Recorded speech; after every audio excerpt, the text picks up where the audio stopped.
Koko! Man, you made me have to DJ waiting for I am so sorry. Oakland to SF traffic. That toll booth. Man, what is this, Ghanaian time? No. This is not a representation of Ghanaian. Koko, is that even your real name? No, that's not my real name. Nope.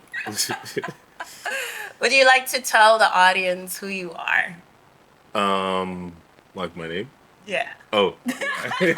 Well, my name is Kofi. Ah. Yeah, I was born and raised in Ghana, the capital, Accra.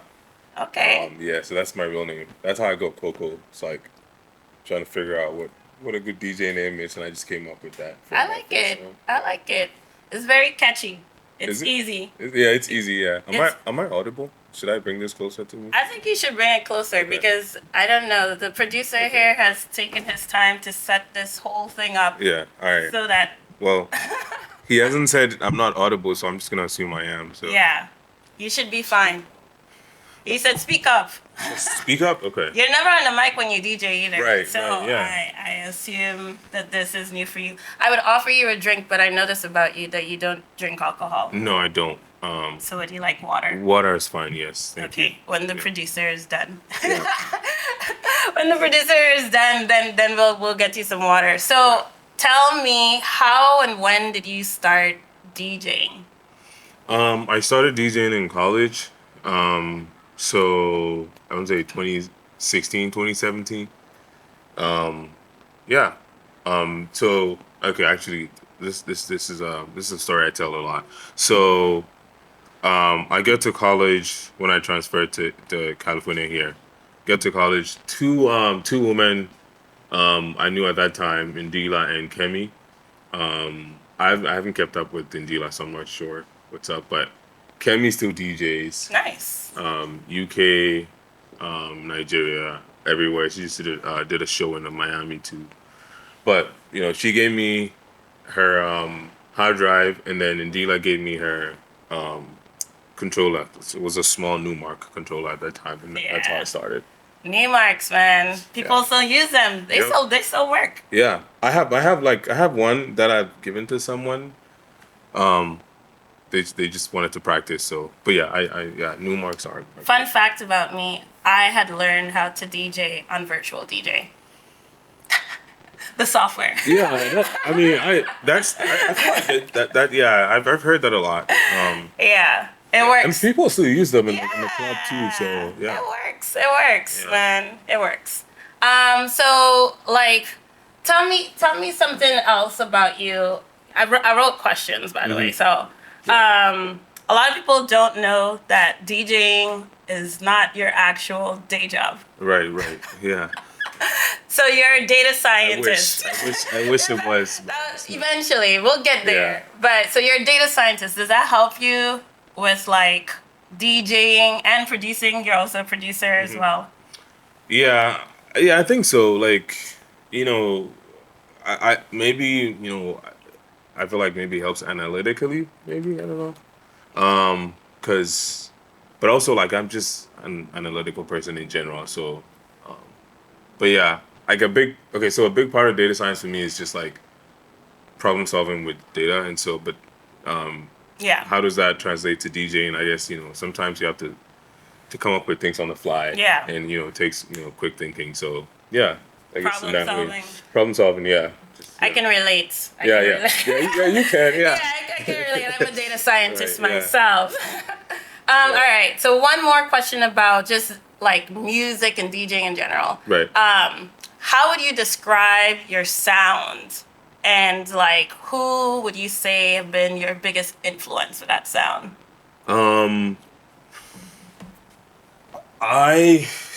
Before I started DJing, I used to be a dancer. No way. Yeah, I used to be a dancer. This explains so much. I actually used to teach dance. What? Yeah. Okay, so now we have to have a Koko teacher class. So like I actually always like play for the dance. This is what I say in my head sometimes. Yeah. Especially when I'm in a high BPM, like I play for the dancers, and so I do a lot of like mashups on the fly. Yeah. And so I play edits sometimes, but I like to make them on the fly, like live. Yeah. So you know, like I'm looping one song and then you know the beat from one song and then playing you know lyrics from one song and then another song. So you know, I don't know how to say that in like one word or two, but it's just I play for the dancers. You play for the dancers, okay. I feel that. In terms of like who's influenced my style of play or my sound, DJ wise, like I don't I don't really have anyone in mind, but I grew up listening to Jules a lot, who's a DJ, but like you know he's a big producer as well, right? And so his sound is very percussive, right? Okay. Like you know he has the very traditional Ghanaian, you know, percussive sound in most of his productions, and so that like he's a big influence. Okay. And obviously, like you know, producer DJ, you know that's what I aspire to be. So Yeah, okay, all right. I'm looking at some of these comments. Somebody said you're late. who's that? I'm very late. I apologize, guys. I'm so sorry. This is unlike me. I actually am like. No, it's true though. I sorry. know this about you. sorry. If you're late, it's because you had to eat, or you bring the food to the DJ booth. I know this about you. So she's agreeing. It's true. I actually do know that you're always on time. All right. So another question, like, so what do you have planned this year, 2024? Anything you could tell us, like right now, like big goals, 2024. Watch out for Koko. One of my big goals this year was to produce more. It hasn't happened yet as planned, but I really hope it does. I had to like take a break from production, you know, for a few personal reasons, but I'm hoping like I could pick that up because, you know, I really enjoy producing. It just so happens that, you know, like DJing is what I do more. Yeah. Like I really enjoy making music, so Yeah. I hope I do more of that. And also we're planning some like events that I'm really excited about. We Outside is coming back again this year. We so, Outside. I yeah, like so, that you name. know, look out for that. Okay. Yeah. Cool. I want to know more about you in the industry. And before I start asking questions, I want to caveat that a part of me really wanted to be like Club Shay Shay and be a little messy. But I was like, I have too much respect for you to ask certain questions. So I'm gonna ask very generically, what's the biggest challenge working in the industry? I mean, like I appreciate that, but also like you know you can ask, right? Like the worst case I say is like I'm not comfortable. Okay, so, cool. Yeah. Let's start with that. We'll make our way down. Yeah. Can you repeat the question? What's the biggest challenge you've had in the industry? Biggest challenge I've had in the industry. Oh man, I want to say, especially like in the beginning, it's just like the confidence side of things, and it's not really confidence like you know like being scared to go on stage, but it's like the confidence to try to execute something that I have, you know, an idea that I have in my mind, you know, while I'm live. That was like one of the biggest things. That's not really an industry thing, I guess, but it's more that's specific the first thing to that DJ. came to mind. Yeah. No, I understand that. I understand like so many things could go wrong too live. Right. Like, you know, if the monitor don't even sound right and there's an echo and like there's like a million things. So I understand like the execution, you know, may not always happen the way, but and like even like hardware aside, like I take really big risks when I'm DJing. Like, I don't know if like, you know, people notice, but I actually take I make a lot of risky like, you know, like moves when I'm DJing. And so in the beginning it was like, you know, should I try this? Because like if I make a mistake it's gonna be really obvious, right? So that's but now I'm over that because I've learned to make the mistake seem like normal when it happens, because I still do make mistakes sometimes, but you know I've learned to, you know, like just move on and like just blend it, just keep going. Trust me, most of the audience don't know. I think DJs are like always the ones who have the ear and listen and be like or like Dennis will call you out like right there live. Dennis will be like yes, that's Dennis. Shout out to Dennis. Yeah, exactly. All right, so let's get down to the nit and gritty. All right, you can decline to answer, or I can ask this a different way. But I'm gonna ask this the way I've been thinking about it. Yeah. A week ago, there's been some online chicken and beef between two promotion companies that you DJ for. Yeah. Right? Like, I want to know. I always say this about you. You're always like the cool, calm, collected guy that everybody is like, just like, they mess with, right? But Right. it must be very awkward to be in certain positions. So, like, I want to know, is there a position that you take on this topic? I'm going to be very explicit. On which topic? On, like, all right, I'll go down the list of topics.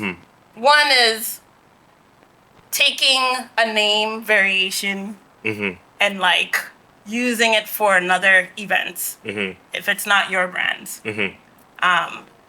Next is, like, accusations of... Let me just answer that first, because I'll forget. I'm really tired, so, like...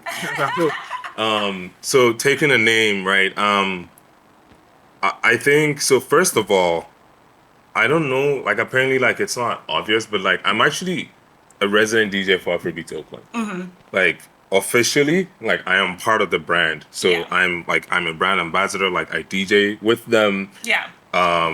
We're gonna start making events together now. So, I'm officially a part of, like, that team, right? Yeah. Obviously, like, I've done events with UTA as well, right? I'm not officially part of them in the sense, in the same way that I am with Afrobeat Oakland. So I just wanted to make that clear. But to answer your question, I think that you can try to debate what is like fair use, what is common sense, what is like but like at the end of the day, like for me it comes down to respect, right? Okay. Because like I know on the outside it seems like people are arguing over a name, but that's not really what it is. And y'all don't know what the full story is. Like I know what I know, like, but like at the end of the day, like all I can say is that this is not just about names. Okay. Like it's not about it's not about names. So it's about respect. It's about respect. Yeah. Because like, you have to think about it this way, right? By the way, like I was off social media for most of that, right? Yeah. Oh, thank God. People were sending me things, so like I couldn't escape it because people were sending me screenshots and stuff. But the post that went out from my brand was not a personal post, right? It was a post to a brand, right? It was a post to a brand. It wasn't a personal post. And that was just we felt like it just wasn't cool how that happened. So to be clear, you are standing with that post because that is part of your brand. Obviously, I stand with my brand. Okay, no, that's fair because the next question that I would ask then around that is there was accusations from the other side asking specifically about culture appropriation or like making statements, very bold statements about that. Like, do you have an opinion about that? And it's not against not the opinion about the brand Afrobeats Oakland, by the way, right? Like this is just a generic question about culture appropriation because everyone now, I mean, you can hear Afrobeats in China. Like, do you feel like it's getting too far? Is there like a limit to it, or you think that it's a welcoming community? I think it absolutely is a welcoming community. And I'm saying this not just as Koko, but also as somebody who's like been part of the experience at Afro Rave. Yep. Just seeing the people who come experience, the curation. There's like a lot of different kinds of people. Yeah. You've been there before. Oh yeah. I've always said this about Afro Rave is that the representation at Afro Rave is always something that people should strive for at their events, right? Like it's just a very diverse crowd, right? You see all sorts of people from different background, and then you also see, you see people who identify from different communities as well. Being in the Bay Area, that's a big deal. So I would say. Yeah. So just to answer your question, it is a very welcoming community, and even just takes a step away from, that like we're in Oakland, like Yeah.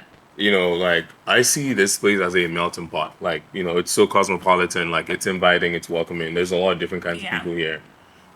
So yeah, it's definitely is welcoming. Well, thank you for answering my questions. I wasn't sure. I was like, Koko gonna be like, what is this girl got me into? Because me and you spoke about having this podcast a while ago. Yeah. Okay, exactly. So this is not like, this isn't like VibeHauss or Yinka taking advantage of what's happening. Yeah. This is not what it is. This we spoke about like last year, right? About having this podcast, and I appreciate you. Like, I don't know if this is on purpose, but I appreciate you having me first. Yeah, no. I don't know if this was planned, but it was on purpose. I was like, I want Koko to be there first. You were like one of the first people I spoke about it. I want people to know the inside of the industry. Yeah. And I also think it's important because, like, for VibeHauss itself, it's supposed to represent being a lifestyle brand. And I think people see names on a flyer or people like behind the DJ booth. Yeah. And like they never actually get to hear the stories of those people. Especially like for me, I'm not super active on Exactly. IG, so. Yeah. So I think this is like, we appreciate you for coming here. Yeah. This is fun. Like I can do this like. You can do this all day. Yeah. Okay. Do I have to DJ? Like, can we just talk? Man, I'm about to put Prince out here and talk to you just now. All right. Yeah. Questions about music, right? Yes. I don't know if you know this, but it's WizKid said he is not an Afrobeats artist, and he said this next album is not Afrobeats, and if that's what you came here for, unfollow him. Basically, those are his words, right? Like, what do you think about this statement? Because this is like really weird. Because I remember maybe a year ago, DeVito said everything from Africa is technically Afrobeats. Like he made a statement like that in like an interview. So this is quite the opposite coming from two Nigerian, Yeah. Okay, so full transparency, I don't really know what the word Afrobeats is. Like I actually don't know. So, like people, like I understand if the video says Afrobeats is like everything coming out of Africa, right? It kind of makes sense to me, right? Because like, but at the same time, like it's not really, because not everybody claims that term, right? Yeah. So this it's a very like dicey thing. But I don't know what the term Afrobeats is. What I can say in response to WizKid saying he's not an Afrobeats artist is like, maybe he's trying. I don't know what he's saying, but maybe he's trying to like not be boxed in. Yeah. In a way, right? Because his last album had, like, I would say it had R&B on there. Yeah. So I can understand that in the sense that maybe he's trying to make sure that he doesn't get boxed in. Yeah. And maybe he's preparing us for what he's about to drop, which, Yeah.